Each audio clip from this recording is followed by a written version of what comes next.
প্রবল বর্ষণ, ধসে পাহাড়ে মৃত্যু মিছিল, মৃতদের স্মরণে মিরিকে হলো মোমবাতি মিছিল। প্রাকৃতিক বিপর্যয়ে বিধ্বস্ত মিরিক, মৃত্যু হয়েছে, আহত হয়েছেন অনেকে, ঘরবাড়ি ভেঙেছে, একের পর এক রাস্তাঘাট নষ্ট। ইতিমধ্যে মৌন মিছিল বেরিয়েছে মিরিকের পথে।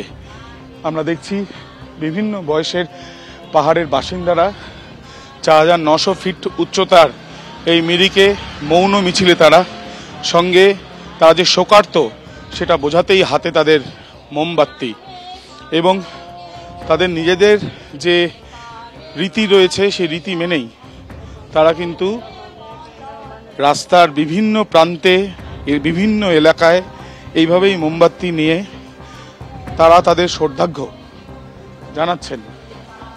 এবং এই ধরনের ঘটনা এর আগে তারা কেউই দেখেননি তাদের বক্তব্য, এবং এই ঘটনায় তারা সম্পূর্ণভাবে যে বিস্মিত হয়েছেন সেই বিষয়কে বোঝানোর জন্যই তাদের তরফ থেকে এই মৌন মিছিল। ক্যামেরায় প্রবীরদের সাথে আবির দত্ত, এবিপি আনন্দ, মিরিক।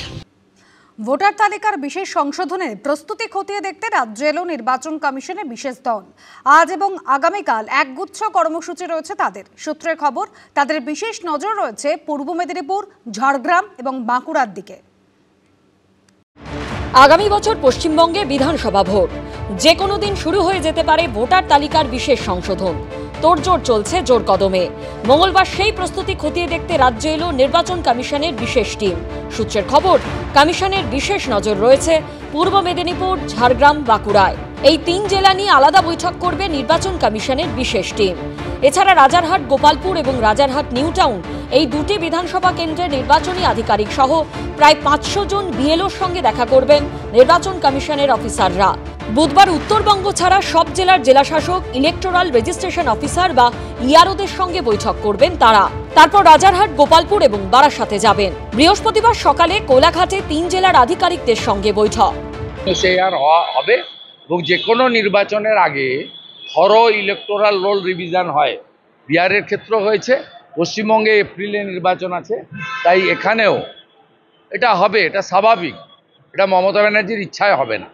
ইলেকশন কমিশনটা তৃণমূল কংগ্রেসের পৈতৃক সম্পত্তি নয়, সাংবিধানিক বডি, তারা নিয়ম মেনে করে। যারা বাংলা এবং বাঙালির উপর অত্যাচার চালায়, বাংলার মানুষ 10.5 কোটি মানুষ তাদেরকে ছুঁড়ে ফেলে দেবে, তার জন্য নির্বাচন কমিশনকে ব্যবহার করে যদি ভোট চুরি করার চেষ্টা করা হয়, গোটা দেশ বলেছে আবার বাংলা শুরু করবে ভোট চোর গদি চোর। গোটা দেশে, বাংলা থেকে তো দূর হটাবেই, গোটা দেশের জায়গা থেকে এই অপদার্থ ভারতীয় জনতা পার্টি তাকে দূর করবে এবং এই নির্বাচন কমিশনের দলদাসত্ব গোটা দেশের মানুষের চোখের সামনে বেআব্রু হয়ে যাচ্ছে। তার জন্য এক এবং একমাত্র রেসপন্সিবল এই ভারতীয় জনতা পার্টি। সূত্রের খবর, সরকারি কর্মী বাদ দিয়ে বেসরকারি কর্মীদের বিএলও হিসেবে নিয়োগের অভিযোগ তুলেছে বিজেপি। এর মধ্যে বাঁকুড়া এবং ঝাড়গ্রাম নিয়ে সবচেয়ে বেশি অভিযোগ ছিল। নির্বাচন কমিশন সূত্রে খবর, বাঁকুড়ায় 2002 সালের তুলনায় 2025-এর ভোটার তালিকায় অনেক নাম পাওয়া যায়নি, সেসব খতিয়ে দেখা হবে। রুমা পাল, জয়ন্ত পাল ও সত্যজিৎ বৈদ্যের রিপোর্ট, এবিপি আনন্দ।